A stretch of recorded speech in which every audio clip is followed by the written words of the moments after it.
Okay, hi. Welcome to my channel. This is Low Imcho. What's up, badlang people? Oh, di din ni showtime. So, mayong hapon sa tanano. I am Low Imcho, the creator of this channel. Welcome to my channel. So, ang topic nato for this day is about dali ra ba kwaon ang 1,000 subscribers o 4,000 watch hours. So para nako no, base sa akong experience, dali ra siya. Dali ra kwaon ang 1,000 subscribers o dali ra kwaon ang 4,000 watch hours. Una, ang 1,000 subscribers, mag-budget ka kada adlaw og 50 subscribers.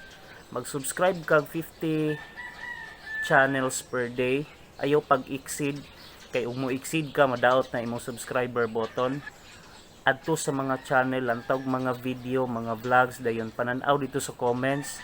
Dito sa comments, i-click ng mga nag-comment diha, i-click na, and then tanaw sa ilang videos. Pag-comment sa ilang videos ug maayo, dayon i-like ang ilahang videos, and dayon pag-subscribe sa ilang channel. Now, kinahanglan pod tan-awon nimo ang ilahang videos mga 3 minutes to 3 minutes pataas, or para mas maayo i-full watch ang imong video nga gitan-aw nila. Kay nga naman aron ma-credit ang watch hours sa ilahang channel, at least nakatabang ka, at the same time pag mutabang manggod ka, mubalik sa imuha ang blessing.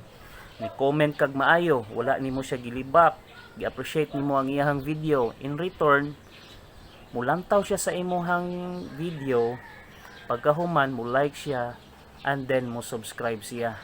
Ingon na pagkuha og subscribers.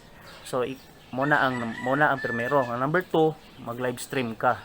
Pinaagi sa live stream na ay mga subscriber nga mosulod nimo, and then mo comment nimo, magkachika-chika mo, pwede nimo siya ma-invite nga mo bisita sa imong balay, and then mo subscribe pod.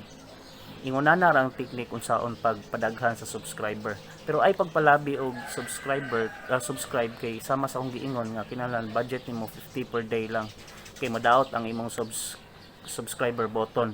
Naka-experience na ko ana. So og gusto mo tan-aw gyud unsa nako pag-solve ang subscriber button ako, nasa ako ang video ani nga vlog ra gihapon way back katong 2019 videos nako, i-check lang didto og inyo makit-an ra diha. Ikaduha, ang 4,000 watch hours.